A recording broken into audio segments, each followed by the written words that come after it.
न जाता ती FIR मागे घेतली जाते, असा कोणता कायदा आहे? म्हणजे मी तरी काही शिकले नाही बाबा असा.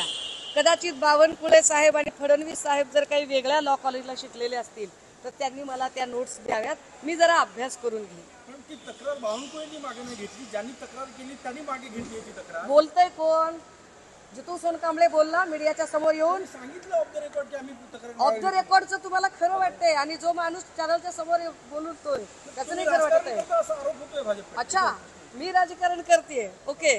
आणि मग भाजपच्या आक्रस्ताळ्या बायका पूजा चव्हाणचं नाव घेऊन बोलत होत्या, त्यावेळेला देवेंद्र फडणवीस साहेब कंठशोष करत होते, विधिमंडळात आरडाओरडा करत होते. ते काय होतं? एका मुलीच्या मृत्यूनंतरही सत्तेसाठी ज्या माणसाचं मंत्रीपद काढून घेतलं आणि पुन्हा त्याला आपल्या पंक्तीला घेतलं, ते काय होतं? मग काल RSSचे मोहन भागवत असं म्हणतात की पहिलं शिवस्मारक हे टिळकांनी शोधून काढलं. टिळक आणि क्रांतिबा ज्योतिबा फुले हे दोघेही महापुरुष आहेत आणि दोघेही आपापल्या ठिकाणी ग्रेट आहेत. याने शिवस्मारक शोधलं, त्याने शिवस्मारक शोधलं असं म्हणून कुठल्याही महापुरुषांची उंची कमी होत नाही.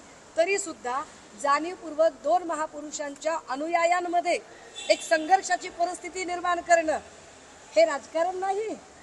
त्यामुळे हा मानभावीपणा भाजपाने सोडून द्यावा आणि सरळ सरळ म्हणजे तू इधर उधर की बात मत कर, सीधे सीधे ये बता FIR में नाम क्यों नहीं.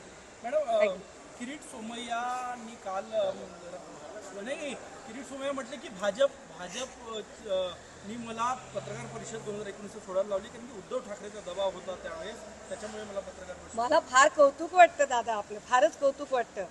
किरीट सोमय्या भाजपवर नाराज आहे ही बातमी मोठी व्हायला पाहिजे, पण त्याच्यातल्या उद्धव ठाकरे या नावावर तुम्ही जास्त अडखळलेले दिसताय. म्हणजे आनंद आहे की उद्धव ठाकरे किती महत्त्वाचे आहेत महाराष्ट्राच्या राजकारणामध्ये, की उद्धव ठाकरेंच्या शिवाय बातमी सुरू होत नाही, बातमी संपत नाही.